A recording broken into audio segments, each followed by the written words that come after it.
Yeah, so what was like your first impression? Pulled up the driveway and I cried. Yeah. This is just amazing. The light is my impression. They have beautiful light here, and since I've gotten to France, it seems like the weather was putting on a show. You know, it feels like the clouds are perfect every time I look out. Every photograph I take, I'm like, wow, that's fantastic. You know? Now you know why the Impressionists were so into the light. Yeah, this is it. Yeah, this is it. Exactly. Now, when you're at the end, what do you feel that you have gained from it?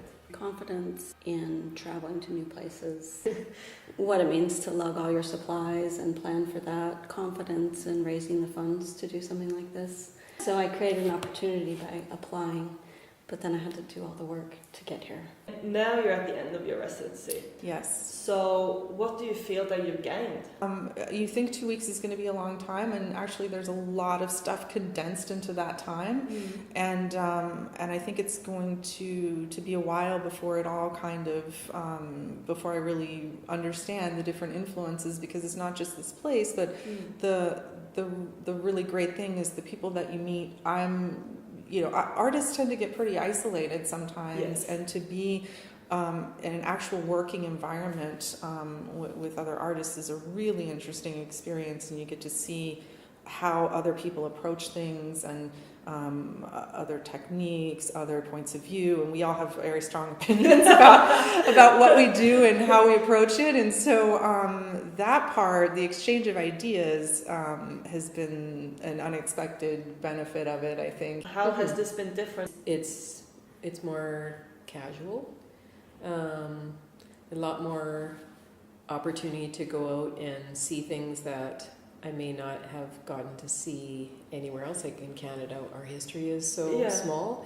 that going on an excursion for me is like, wow, look at that, right? So to be able to go to work in the studios that I have upstairs, where I mean, they have not been redone at all. It's like walking right into the late 18th century. Yeah. I thought, how did I get here? I'm going to a residency. Yeah. And I remembered it was like having this little rewind of a movie in my head back to owning who I was on the inside and wanting to live that more on the outside.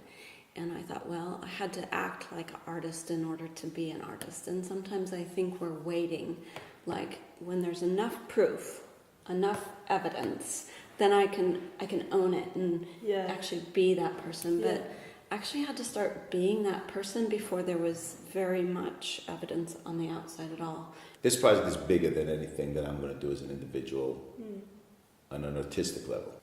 It was built as a hunting lodge originally, and Denis Diderot was a philosopher. And this is a person who changed the way the world looks at art. He was the first person that said that an artist is not just a craftsman that you hire to do something, but an artist, the work is about the passion and the creativity, and it comes from the individual. And that's how we have to look at work. And that's how we look at art now. Yeah. So this is the guy that did it, and he came from this place. You know, he was here. You know, that was like a big day when I realized That's huge.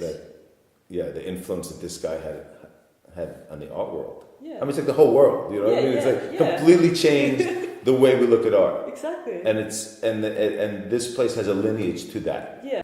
Well, I think for an artist, it's important to understand what the business of art is, because that's different than the making of art. Yeah. It is a business. Location also does have a bearing on it, because something that sells outside San Antonio is going to be something that's very different than sells, in New York City.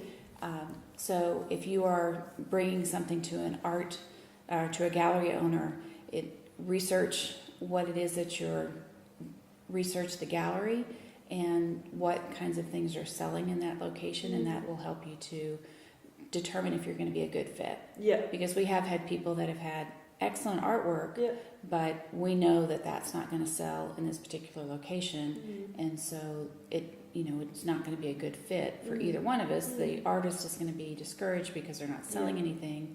The gallery owner is going to be discouraged because it's taking up space, and it's not turning the sales. And about 3.5 years ago, I took a workshop with someone, and it wasn't a painting style workshop. It was about discovering who you are. And I realized I was afraid to know who I was. And in that discovery process, everything opened up. It's like the onion layers just peeled away, and it wasn't afraid of making a mistake painting. I don't have that, but it was admitting that I am this kind of painter, and I didn't even know that. I just thought, oh, I'll paint whimsical little things and squirrels, and it never filled me with any kind of joy or desire to continue to paint, and so I just let it go away.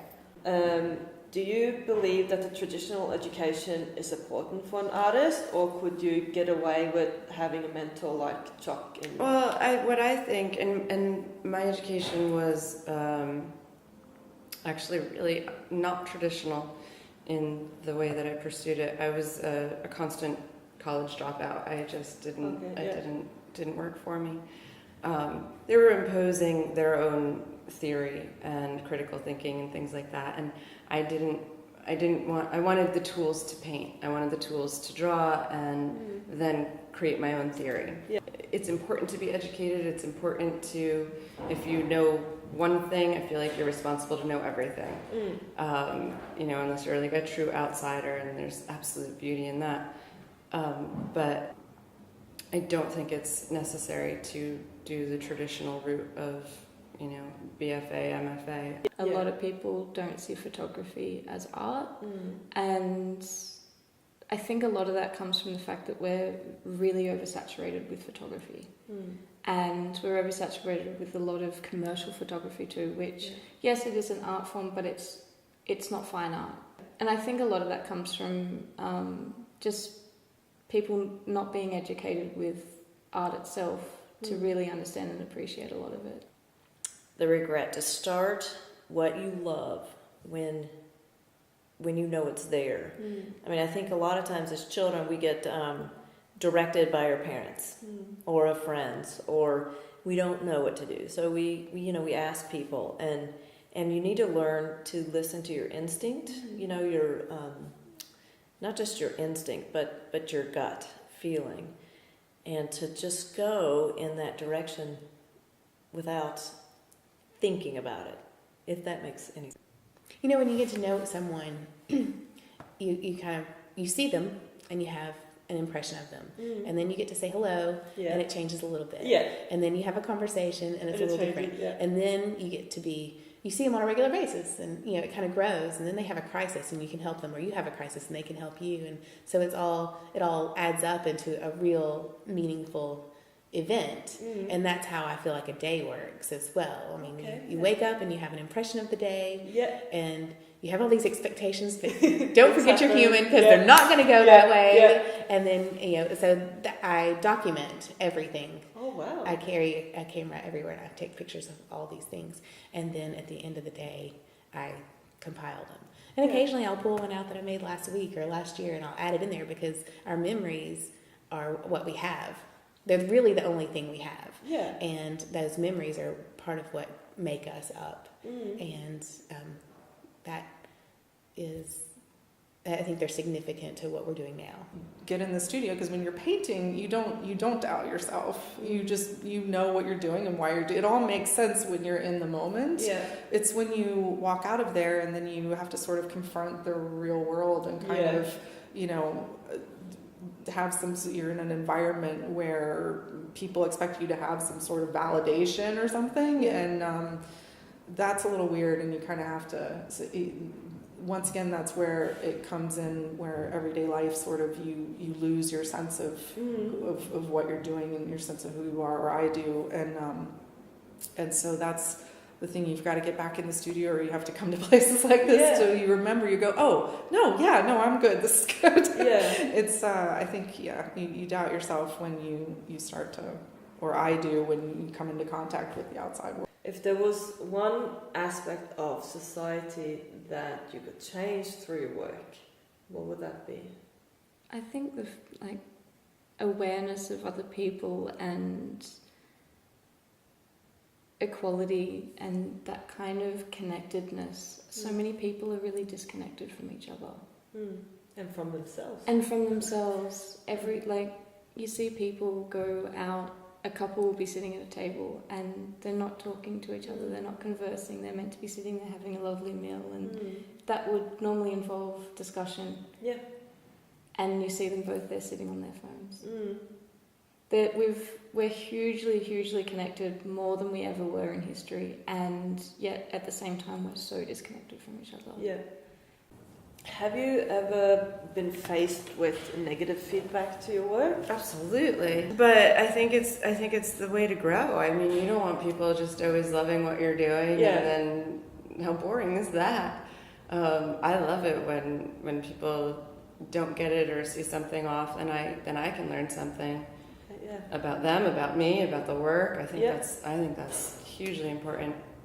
And there have been critiques that Chuck gives me where I'm in tears. And so social media is pretty fantastic. I can still be in the studio for 18 hours and pretend like I have friends. Rock on, let's do it. I have this phrase, and sometime it might become a book, but the title would be What to Do Instead of. And so what to do instead of quitting, what to do instead of falling down, what to do instead of, and sometimes I think we forget that stopping for a little while isn't. It's okay to take a rest. It's okay to, coming here is giving me a time to put new information in. So when I go home, something new can come out in my work. Yeah. And if we don't take time to stop, we don't, You can't absorb anything. You can't absorb anything, and nothing new can come out. Stop saying you can't do it. You can do it. It's simple. It's easy. You just have to get over that hurdle. What has been the most rewarding for you so far? The feeling that I had about this place, that I felt like artists would get something from it. To watch that really happen. So to watch all these people that have come here and to be affected by it by the same way that I'm affected by it. Thank you. Thank you so much for participating. Thank you very much for having me. And for everybody watching, remember, be different, be you. Till next time, bye.